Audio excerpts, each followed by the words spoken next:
Les filles? Mon beau Nicolas, je te raconte l'histoire de Carole Loeb. C'est une artiste peintre, elle habite à Montréal. Et l'été dernier, elle est partie en vacances avec son mari à Charlevoix. Et là, sur la route, il pleuvait, parce que quand tu prends des vacances au Québec, qu'est-ce qui arrive? Il pleut! Et là, elle a dit à son chum, on pourrait faire quelque chose, s'arrêter à chaque 150 km et on pourrait faire une peinture. Alors, c'est comme ça qu'est née son idée de faire une exposition transcanadienne pour souligner le 150e anniversaire du Canada. Puis pour s'assurer d'avoir au complet la transcanadienne, elle a ajouté un arrêt à l'île du Prince-Édouard et elle voulait inclure les 10 provinces aux 150 km. Savez-vous combien d'arrêts ça fait, ça?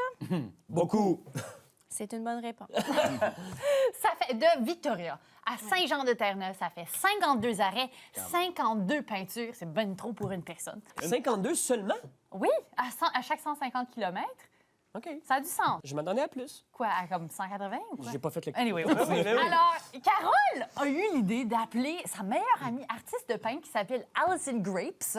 Elle l'a appelée Dring Dring, puis elle a dit « Veux-tu participer au projet? » Elle a dit « Ben oui, pas de problème. » C'est comme ça qu'une Saskatchewanaise, elle vient de Saskatoon, s'est incorporée à cette histoire. Et l'exposition va s'appeler Trans-Canada x2 ou Trans-Canada x2.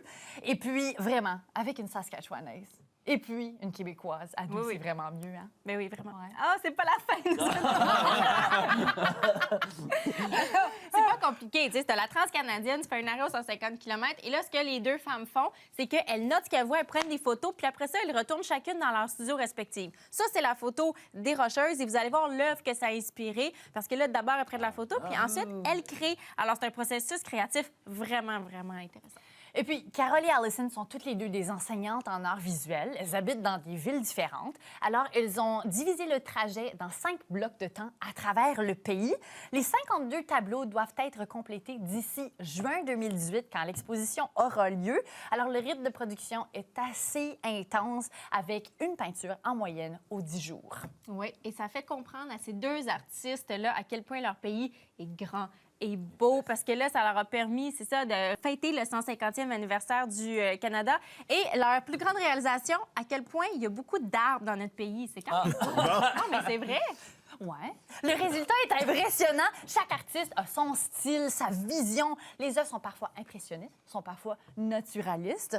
Alors, elles s'arrêtent dans un endroit et puis elles montrent 2 différents points de vue. Dans une des photos qu'on a vues, c'est un côté à North Bay, un côté de la route et l'autre côté Alison et Carole. Oui, il y a déjà des œuvres qui ont été exposées à Toronto dans une galerie. Ça va être exposé à Montréal cet été à la galerie 203. Et c'est un leg pour le 150e anniversaire de ces deux artistes-là. Ça prouve que quand l'Ouest et le Québec se mettent ensemble, on réalise de grandes choses. Ah, c'était pas prévu. Bravo, bravo. Et salut ces deux peintres. Ouais.